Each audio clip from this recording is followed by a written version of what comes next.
So hello everyone, आज हम लेने वाले एफआई का जो हमारा फाउंडेशन कोर्स 2 का जो यूनिट 2 है ह्यूमन राइट्स, उसका आज लेक्चर नंबर 13 लेने वाले, जिसका आज का जो हमारा टॉपिक है वह कल्चरल एंड एजुकेशनल राइट, जिसके अंदर आज हम लोग आर्टिकल 29 और आर्टिकल 30 को पढ़ने वाले। तो देखो, पिछले लेक्चर के अंदर बेसिकली हमने ये समझा था right to freedom of religion के बारे में समझा था, जिसके अंदर हमने आर्टिकल 25 से आर्टिकल 28 तक पढ़ लिया था। ठीक है, अब देखो आज हम लोग आर्टिकल 29 और आर्टिकल 30 को पढ़ेंगे, जिसके अंदर हम लोग बेसिकली देखोगे तो बेसिकली ये जो कल्चरल एंड एजुकेशनल राइट है ये माइनॉरिटीज़ के लिए बेसिकली, कि देखो हमारे देश के अंदर काफ़ी सारे माइनॉरिटीज़ होती है। माइनॉरिटी मतलब वो लोग जिनकी पॉपुलेशन बहुत कम होती है। ठीक है, अब माइनॉरिटी बेसिकली धर्म के ऊपर भी हो सकता है, जैसे आप जैन देख लो, तो जैन जो होते हैं या फिर ज़ोरास्ट्रियन देख लो, तो इनकी पॉपुलेशन बहुत कम है हमारे देश के अंदर। ठीक है, सबसे ज़्यादा है हिंदुओं की, उससे कम होती है मुसलमानों की, और सबसे कम देखोगे तो बेसिकली जो पारसी होते हैं या फिर जो बेसिकली जैन होते हैं उनकी बहुत कम बेसिकली पॉपुलेशन होती है। तो ऐसी जो बेसिकली कम्युनिटी होती है तो उनको हम बेसिकली माइनॉरिटी बोलते हैं। ठीक है,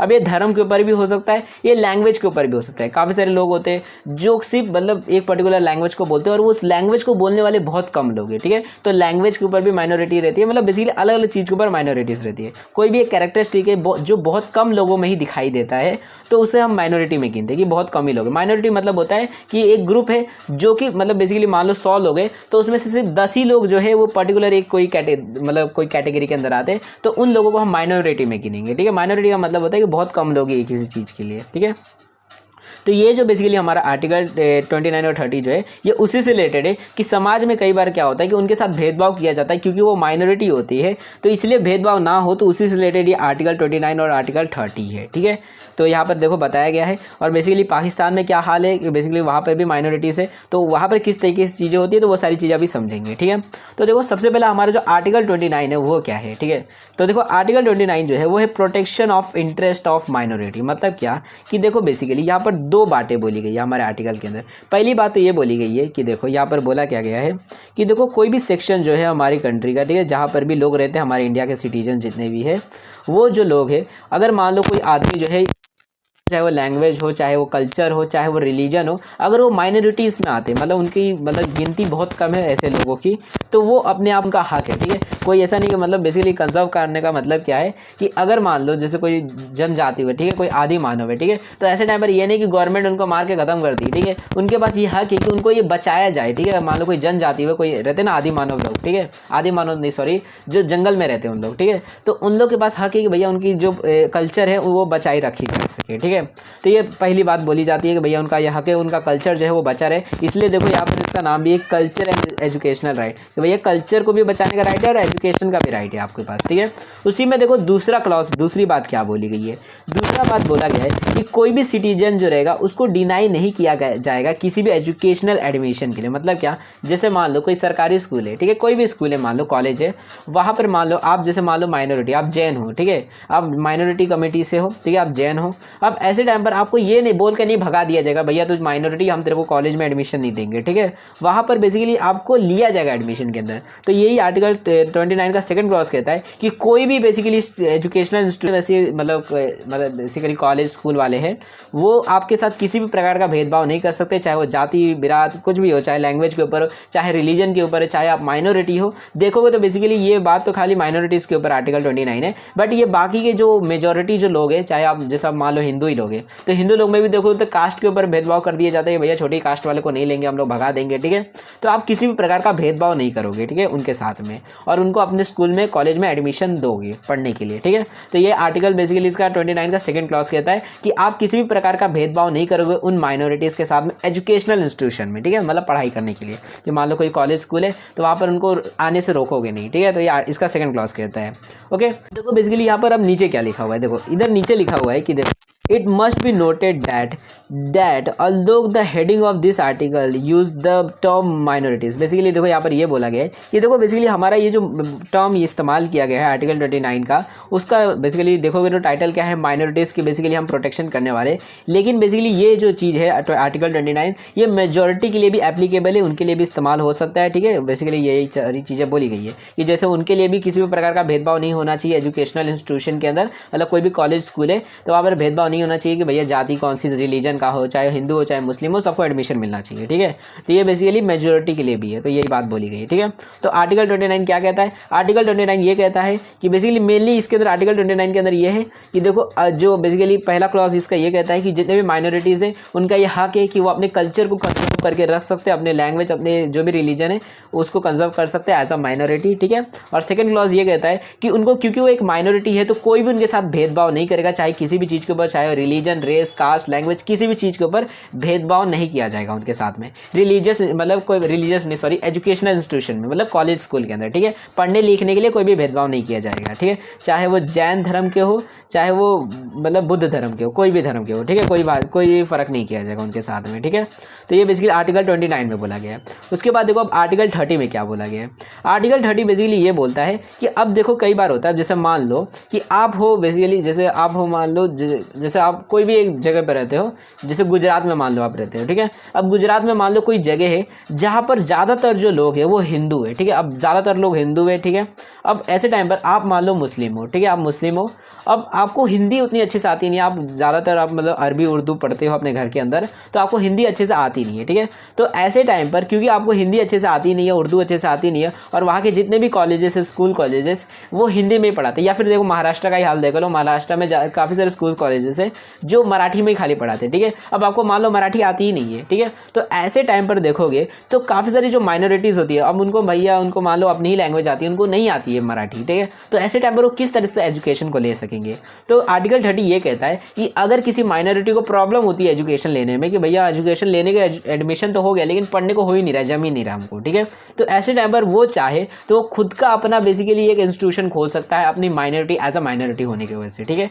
जैसे कि मदरसा हो गया, या फिर हिंदुओं के मठ होते हैं, ठीक है, मदरसा आपने सुना है ना, मदरसा, ठीक है, तो ये मदरसा हो गया, तो ये आर्टिकल 30 के तहत ही खुलता है, ठीक है, कि आप चाहो तो मदरसा में जाके पढ़ लो भैया, कि आपको उर्दू अरबी आती है, आपको मराठी नहीं आती, तो जाओ मदरसा में पढ़ लो, ठीक है, वहाँ पे उर्दू अरबी में पढ़ाया जाता है, ठीक है।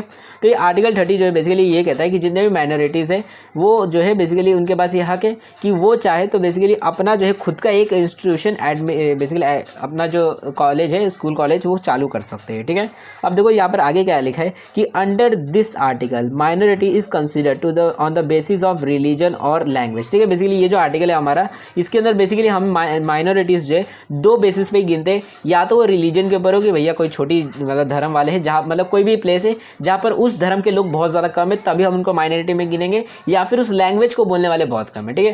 कास्ट और जेंडर ये सारी चीज़ों पर नहीं होगा, खाली रिलीजन और लैंग्वेज के ऊपर ही माइनॉरिटीज़ को बोला जाएगा, ठीक है। तो any linguistic group become a minority in a state where the language is different, ठीक है। या जैसे महाराष्ट्र हो गया, महाराष्ट्र में मान लो जैसे बहुत कम लोग होंगे जो अरबी बोलने वाले हैं, तो उन अरबी बोलने वाले को हम बेसिकली माइनॉरिटी बोल देंगे, ठीक है। वैसे ही महाराष्ट्र में मान लो बहुत कम लोग अगर होते हैं जो बिहारी बोलने वाले, ठीक है, तो उन लोगों को भी हम माइनॉरिटी में गिनेंगे, लेकिन बहुत सारे लोग बोलते हैं बिहारी बोलते हैं, ठीक है, क्योंकि बिहार से काफ़ी सारे लोग आते हैं यहाँ पर, ठीक है, तो इसलिए बोलते हैं। लेकिन अगर मान लो बहुत कम लोग अगर बोलते होते तो उन्हें भी हम माइनॉरिटीज़ में गिनते हैं, ठीक है भैया, बहुत कम लोग हैं जो इस लैंग्वेज को बोलते हैं। सो सच ग्रुप्स में need protection and this article provide for that, ठीक है। तो ऐसे जो ग्रुप हो गए जिनकी लैंग्वेज अब अलग है, भैया बिहारी है, उनको मराठी आती ही नहीं है, तो अब बताओ वो कैसे एजुकेशन को ले पाएगा? तो उसी टाइम पर ये आर्टिकल हमारा मदद करता है कि वो चाहे तो खुद का एक इंस्टीट्यूशन खोल सकते हैं, अपना खुद का स्कूल खोल दे जहाँ पर बिहारी में ही पढ़ा दिया जाएगा, उनकी लैंग्वेज में पढ़ा दिया जाएगा, ताकि वो अच्छी एजुकेशन ले सके, ठीक है।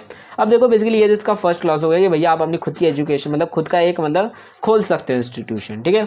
उसके बाद देखो अब आगे क्या है, सेकंड इसका क्लॉज क्या है, देखो इसी आर्टिकल के अंदर सेकंड क्लॉज है कि the state should not in granting aid to educational institution discriminate against any educational institution on the ground that is under the management of a minority whether based on religion और language. मतलब देखो basically इसका मतलब ये होता है कि जो स्टेट होगा, जैसे कि अगर मान लो आपने मदरसा चालू कर दिया, ठीक है, तो जो गवर्नमेंट होगी वो किसी भी प्रकार का आपके साथ भेदभाव नहीं करेगी। जैसे उन्होंने बाकी के जो स्कूल कॉलेजेस खोले, जैसे मान लो सरकारी स्कूल होती है, तो जैसे उनको फंडिंग दे रही है, उनको पैसा दे रही है, जो जो चीज़ें चाहिए रहेगी वैसे गवर्नमेंट आपको भी देगी, अगर आपने बेसिकली उस तरह का बनाया है, ठीक है। अब बेसिकली अगर आप चाहते हो अपना एक स्कूल खोलना, सरकारी स्कूल खोलना, तो उसके लिए कुछ क्राइटेरिया होते हैं। देखो सरकारी स्कूल खोलने के लिए बेसिकली कुछ नियम होते हैं। अगर आप चाहते हो मैं एक सरकारी स्कूल खोल दूँ, तो बेसिकली बस कुछ क्राइटेरिया रहते हैं जिसको अगर आप फॉलो करते हो तो आपका जो स्कूल होगा उसको सरकारी सरकारी स्कूल माना जाएगा और फिर स्कूल को बेसिकली सरकार जो रहेगी वो पैसे भी देगी, फंडिंग भी देगी। ठीक है, बेसिकली नियम कुछ रहता है कि आपको इतना बड़ा ग्राउंड रखना रहता है, उसके अंदर बेसिकली झूले वूले रहने चाहिए, बड़ा सा स्कूल होना चाहिए जिसमें बेंच होने चाहिए, बहुत सारे मतलब थोड़े बहुत नियम कानून रहते हैं कि स्कूल अच्छा होना चाहिए, बड़ा स्कूल होना चाहिए, तब हम उसे एक सरकारी स्कूल मानेंगे। ठीक है, तो बेसिकली इसी प्रकार से जो भी अगर मान लो आप मदरसा खोल रहे हो या फिर कोई भी ऐसा बेसिकली अलग से आप अपना रिलीजन या फिर लैंग्वेज के हिसाब से एक दूसरा स्कूल खोल रहे हो, कॉलेज खोल रहे हो, तो उसको भी बेसिकली उसी हिसाब से फंडिंग मिलेगी। गवर्नमेंट किसी भी प्रकार का भेदभाव नहीं करेगा आपके साथ में। ठीक है, तो इसका सेकंड क्लॉज यही कहते हैं कि देखो जितने भी माइनॉरिटीज़ है बेसिकली उनको अपने रिलीजन और लिंग्विस्टिक के हिसाब से अपने वो चाहे तो अपना एक एजुकेशनल इंस्टीट्यूशन खोल सकते हैं। ठीक है, और बेसिकली क्यों खोलना चाहते हैं, क्योंकि वो बेसिकली देखो अगर आप कोई आदमी मान लो कि अगर वो कोई भी एजुकेशन अपना खुद का कॉलेज स्कूल नहीं खोलता है, ठीक है, और मान लो आप बिहारी हो, ठीक है, तो आप क्योंकि आपको मराठी आती नहीं है, आप बोल नहीं सकते मराठी, और आपके लिए कोई भी ऐसा स्कूल कॉलेज नहीं है जहाँ पर बिहारी में पढ़ाया जाता हो, तो ऐसे टाइम पर देखोगे तो यहाँ के जितने भी लोग हैं, मान लो जितने भी बिहारी लोग हैं, वो धीरे धीरे यहाँ से चले जाएंगे और वो किसी और जगह सेटल हो जाएंगे। ठीक है, तो ये बहुत ज़्यादा ज़रूरी है कि अगर कोई चाहता है कि मैं अपनी माइनॉरिटी जो कल्चर है हमारा बेसिकली अपने आप को प्रिजर्व करके रखूँ, डेवलप करूँ उससे बेसिकली हमारे ग्रुप को, तो ये बहुत ज़्यादा ज़रूरी है कि वहाँ पर एजुकेशनल फैसिलिटी हो। तो इसलिए बेसिकली जितने भी माइनॉरिटीज़ है वो चाहे तो अपना एजुकेशनल इंस्टीट्यूशन खोल सकते हैं, और बेसिकली जो स्टेट होगा वो किसी भी प्रकार का भेदभाव उनके साथ नहीं कर रहा है। जितना बेसिकली वो फंड्स जो है या फिर जितनी जो बेसिकली रहते हैं ना फैसिलिटी, वो अपने सरकारी स्कूल को दे रहा है, उतनी ही फैसिलिटी जो रहेगा वो इन माइनॉरिटी इंस्टीट्यूशंस को भी देगा। ठीक है, जैसे आप टैक्स के रिलेटेड या फिर जो भी चीज़ें हैं जैसे सरकार फंड देता है, पैसे देता है, वैसे वो सारी चीज़ें भी कर सकता है। ठीक है, बट यहाँ पर एक चीज़ होती है कि ये जो बेसिकली देखो नॉर्मल जो सरकारी स्कूल्स होते हैं उनको चलाने का पूरा जिम्मेदारी जो रहती है वो स्टेट की रहती है, गवर्नमेंट की रहती है। ठीक है, लेकिन ये जो माइनॉरिटी इंस्टीट्यूशंस होते हैं यहाँ पर अगर आप देखते हो तो पूरा जो एडमिनिस्ट्रेशन रहता है वो रहता है बेसिकली उन माइनॉरिटीज़ के पास में। ठीक है, वो उस पूरे स्कूल को कॉलेज को अच्छी तरीके से मैनेज करते हैं। ठीक है, बट इसका मतलब ये नहीं है कि गवर्नमेंट इसमें इंटरफेयर नहीं कर सकती। कभी कभार कुछ मतलब ऐसे सिचुएशंस में गवर्नमेंट चाहे तो वो भी इंटरफेयर कर सकती है इन माइनॉरिटीज इंस्टीट्यूशंस के अंदर। ठीक है, जैसे आप मान लो मदरसा खोल दिया, तो मदरसा खोलने के बाद ये नहीं कि गवर्नमेंट उसमें कुछ पूछ ही नहीं सकती आपसे, वो चाहे तो वो भी उसके अंदर इंटरफेयर कर सकती है। मान लो अगर आप अच्छे तरीके से एम्प्लॉयज़ को नहीं ला रहे हो या फिर आप अच्छी एजुकेशन नहीं दे पा रहे हो, तो ऐसे टाइम पर गवर्नमेंट अपनी तरफ से लोगों को भेजेगी और वहाँ पर एजुकेशन प्रोवाइड करवाएगी। ठीक है, तो गवर्नमेंट भी थोड़ा बहुत इंटरफेयर कर ही देती है लास्ट में थोड़ा बहुत। ठीक है, तो ये सारी चीज़ें बोली गई है। अब जैसे कि यहाँ पर बेसिकली कुछ जजमेंट बताया गया, मतलब कुछ केसेस एग्जाम्पल दिए गए हैं।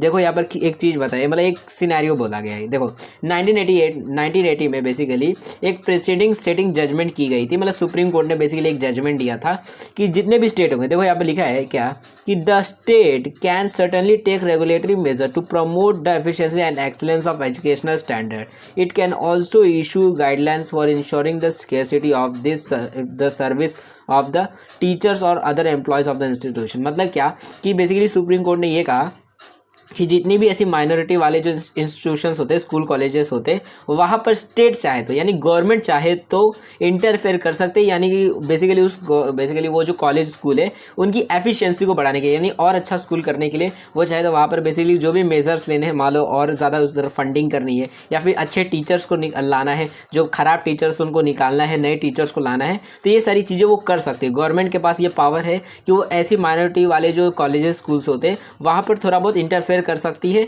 और उसे मैनेज भी कर सकती है। ठीक है, थोड़ा बहुत मान लो गाइडलाइन ला सकती है कि ये जो माइनॉरिटी वाले इंस्टीट्यूशंस रहेंगे, कॉलेज स्कूल जो है, वो इन गाइडलाइंस का पालन करेंगे, इन नियम कानून का पालन करेंगे कि टीचर्स के पास ये एलिजिबिलिटी होनी चाहिए, इतना पढ़ा लिखा टीचर होना चाहिए, तभी उस टीचर को लिया जाएगा माइनॉरिटी स्कूल्स के कॉलेजेस के अंदर, वरना नहीं लिया जाएगा। ठीक है, तो बेसिकली इसे गाइडलाइंस भी दे सकती है ताकि वो जो कॉलेज स्कूल है माइनॉरिटी वाला उसकी एफिशिएंसी और एक्सीलेंस बढ़ सके एजुकेशन स्टैंडर्ड में। ठीक है, तो इसलिए इंटरफेयर थोड़ा कर सकता है। तो ये बेसिकली जजमेंट दी गई थी। ठीक है, ऐसी ही एक और जजमेंट भी दी गई थी 31 अक्टूबर 2002 में। ठीक है, पहला कब दिया गया था जजमेंट, तो 1980 में दिया गया था, और दूसरा ये एक और जजमेंट है जो कि देखो काफ़ी बड़ा ये भी जजमेंट था, जो कि दिया गया था 31 अक्टूबर 2002 में। ठीक है, जिसके अंदर सुप्रीम कोर्ट ने ये कहा कि देखो काफ़ी सारे ऐसे माइनॉरिटी इंस्टीट्यूशंस होती है जो कि बेसिकली जहाँ पर बेसिकली देखो काफ़ी सारे ऐसे काफ़ी सारे ऐसे प्रोफेशनल कोर्सेज रहते हैं। ठीक है, जैसे कि अगर मान लो जैसे इलाहाबाद मुस्लिम यूनिवर्सिटी आपने सुना होगा, या फिर हिंदू यूनिवर्सिटी, ये सारे नाम सुने होंगे। ठीक है, अब ये जो यूनिवर्सिटीज़ होती है क्या होता है ना कि ऐसी यूनिवर्सिटीज़ के अंदर अलग अलग प्रकार के बेसिकली कोर्सेज होते हैं, प्रोफेशनल कोर्सेज, जैसे कि मतलब डॉक्टरिंग का या फिर CA, ऐसे अलग अलग जो भी प्रोफेशनल काम होते हैं उनके कोर्सेज रहते हैं, ठीक है। अब उन कोर्सेज को देखोगे तो नॉर्मली क्योंकि वो बेसिकली माइनॉरिटीज़ के लिए बनाया गया है, तो उनकी लैंग्वेज या फिर उनके रिलीजन के हिसाब से वो सारी चीज़ें होती है, तो ओके। अब होता क्या है, देखो कि बेसिकली यहाँ पर सुप्रीम कोर्ट ने बोला क्या कि देखो ये जो माइनॉरिटी ने अपना जो यूनिवर्सिटी खोली और वहाँ पे प्रोफेशनल कोर्सेज डाले हुए हैं, जैसे कि आप भी प्रोफेशनल कोर्स कर रहे हो, आप मान लो BAF के हो, BCom के हो, और मान लो आप किसी माइनॉरिटी स्कूल के हो, ठीक है, आप नॉर्मल स्कूल के नहीं हो, आप किसी माइनॉरिटी स्कूल के हो, तो बेसिकली हमारा ये जो सुप्रीम कोर्ट है वो क्या कहता है कि जब भी आपको उस माइनॉरिटी स्कूल में एडमिशन लेना होगा तो उस टाइम पर बेसिकली एक कॉमन टेस्ट लिया जाएगा, एक कॉमन टेस्ट जो स्टेट के या फिर यूनिवर्सिटी के द्वारा लिया जाएगा। जैसे कि अभी देखो, जैसे आप 12th पास होते हो, ठीक है, तो 12th का एग्जाम कौन लेता है, तो स्टेट लेती है, गवर्नमेंट लेते हैं 12th बोर्ड एग्जाम, ठीक है, और उसके अंदर जितना भी आपको मार्क्स आता है उसी हिसाब से आपको मेरिट के हिसाब से ही आपका एडमिशन होता है अलग अलग यूनिवर्सिटीज़ में, ठीक है। कोई भी कॉलेज रहेगा तो वहाँ पर आपका एडमिशन उसी के हिसाब से होता है, ठीक है। तो वही सारी चीज़ें जो रहेंगी वो उन माइनॉरिटी स्कूल्स को भी फॉलो करनी। ऐसा नहीं कि वो अपने माइनॉरिटी कॉलेज के अंदर सिर्फ अपने ही लोगों को भटाने लगे और बाकी लोगों को ना बैठाए, ठीक है। तो उन्हें बेसिकली बाकी लोगों को भी बस मेरिट के हिसाब से देखना है, उनको एज अ कॉलेज की तरह अपने आप को भी बस ट्रीट करना है। बस ये होगा कि उसके अंदर लैंग्वेज अपनी पढ़ाई जाएगी माइनॉरिटीज़ वाली और रिलीजन अपनी थोड़ी बहुत दिखाई जाएगी, ठीक है। तो सुप्रीम कोर्ट ने ये बोला, जैसे कि बेसिकली अभी के टाइम पे देख लो कि अगर आप मान लो 12th पास हो जाते हो तो आप कोई भी प्रोफेशनल कोर्स कर लो, चाहे आप किसी भी इंस्टीट्यूट से कर लो। अगर आप 12वीं पास हो जाते हो और जितना भी आपको मार्क्स आते हैं तो उस मेरिट के हिसाब से, उस मार्क्स के हिसाब से ही आपको एडमिशन मिलता है, ठीक है। तो यही सुप्रीम कोर्ट ने 2002 में 31 अक्टूबर को ये जजमेंट दे दी, ठीक है। तो ये भी काफ़ी बड़ी जजमेंट थी, ओके। तो बेसिकली हमारे कल्चरल एंड एजुकेशनल राइट्स थे, मे भी आपको ये दोनों समझ आ गए होंगे। तो एक बार रिवाइज करवा लेते हैं, थोड़ा सा वापस से क्विक रिवाइज कर लेते हैं। देखो आर्टिकल बेसिकली 29 क्या कहता है, तो ये बेसिकली आपको प्रोटेक्शन करता है माइनॉरिटीज़ के इंटरेस्ट को, कि आप अपने समाज के अंदर मान लो आप एक माइनॉरिटी हो तो आप अपने कल्चर को प्रिजर्व कर सकते हो, ये आपकी बेसिकली एक राइट है, आपका हक है, ठीक है। तो कैसे करेंगे, तो बेसिकली आपका यह हक है कि आपको एजुकेशन मिलना चाहिए, आपके साथ कोई भी भेदभाव नहीं करेगा। आर्टिकल 29 ये कहता है कि आपके साथ कोई भी किसी भी प्रकार का भेदभाव नहीं करेगा, जाति, कास्ट, किसी भी चीज़ के ऊपर, ठीक है। और अगर आप माइनॉरिटी हो तो उस माइनॉरिटी के हिसाब से भी कोई भेदभाव आपसे नहीं करेगा, चाहे कोई भी लैंग्वेज को हो, चाहे कोई भी रिलीजन की हो, ठीक है, ओके। उसके बाद देखो आर्टिकल 30 क्या कहता है, तो आर्टिकल 30 कहता है आपके पास आज़ादी है कि अगर मान लो आपको कोई कॉलेज में जाते हो और आपको वो पसंद नहीं आता है कॉलेज, कि भैया वहाँ पर जम नहीं रहा है, ठीक है, तो ऐसे टाइम पे आप चाहो तो अपनी खुद की एक माइनॉरिटी वाली इंस्टीट्यूशन भी खोल सकते हो, कॉलेज स्कूल भी खोल सकते हो, जहाँ पर आपकी मनपसंद की पढ़ाई होती हो, ठीक है। मतलब आप जो भी माइनॉरिटी वाले हो वैसी पढ़ाई वहाँ पर होती हो, ठीक है। जैसा मान लो आप तेलुगु हो, ठीक है, या फिर बिहारी हो तो बिहार बोर्ड जैसे रहेगा, बिहारी में थोड़ा बहुत पढ़ाया जाएगा। या फिर मान लो कि आपको मराठी नहीं आती, आपको इंग्लिश आती है, तो आप CBSE की पढ़ाई कर सकते हो, ठीक है। तो जो भी आपकी माइनॉरिटी है वैसे ही आप चाहो तो एक इंस्टीट्यूशन, कॉलेज, स्कूल भी खोल सकते हो। तो आपको आर्टिकल 30 ये इजाज़त देता है, हक देता है, ठीक है। उसके बाद देखो इसी के अंदर सेकंड क्लॉज भी है कि जो गवर्नमेंट रहेगा वो आपको बेसिकली ग्रांट करेगा स्पेशल, जो भी मतलब जो नॉर्मल जितने भी स्कूल्स, एजुकेशनल इंस्टीट्यूशंस है, जितना उनको बेसिकली फैसिलिटी मिलती है उतनी फैसिलिटी आपको भी मिलेगी, क्योंकि आप भी उस गवर्नमेंट बेसिकली उस स्टेट के अंदर आते हो, उसी बेसिकली राज्य के अंदर आपका भी क्योंकि एक स्कूल कॉलेज है, तो इसलिए आपको भी उतनी फैसिलिटी मिलेगी। आपके साथ किसी भी प्रकार का भेदभाव गवर्नमेंट नहीं करेगी, ठीक है। अगर मान लो उनको 1 करोड़ का मान लो बेसिकली दिया जा रहा है, फंड दिया जा रहा है किसी कॉलेज को, तो आपको भी उसी हिसाब से दिया जाएगा, ठीक है। आपके साथ किसी भी प्रकार का भेदभाव नहीं होगा कि भैया माइनॉरिटी वाले तो उनके साथ भेदभाव कर लेता है, ऐसा कुछ नहीं होगा आपके साथ में, ओके। तो यही सारी चीज़ें बताई गई है हमारे आर्टिकल 30 में, ओके। सो मे बी आपको यहाँ पर हमारा ये आर्टिकल 29 और आर्टिकल 30 समझ आ गया होगा। अब अगर आपको किसी भी प्रकार का कोई भी डाउट रहता है, ठीक है, कि अगर आपको कोई चीज़ नहीं समझ आई है तो आप लोग कमेंट सेक्शन में जो भी आपके डाउट्स रहेंगे वो पूछ सकते हो। एंड देखो इसका जो नेक्स्ट लेक्चर है जल्दी आने वाला, बोल सकते हो लास्ट लेक्चर भी रहेगा इस चैप्टर का, ह्यूमन राइट्स का।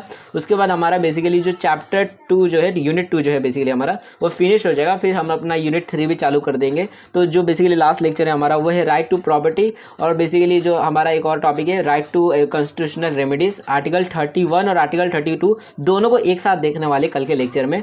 तो बेसिकली अगर आपको कल वाला लेक्चर देखना है तो चैनल को सब्सक्राइब कर दो और वीडियो को शेयर कर दो आपके जितने भी दोस्त लोग हैं उनके साथ में, ताकि जैसे ही नेक्स्ट वीडियो जो है हमारे चैनल पर अपलोड हो जाएगी तो उसकी भी आपको नोटिफिकेशन मिल जाएगी और उन वीडियोस को भी आप देख सकोगे।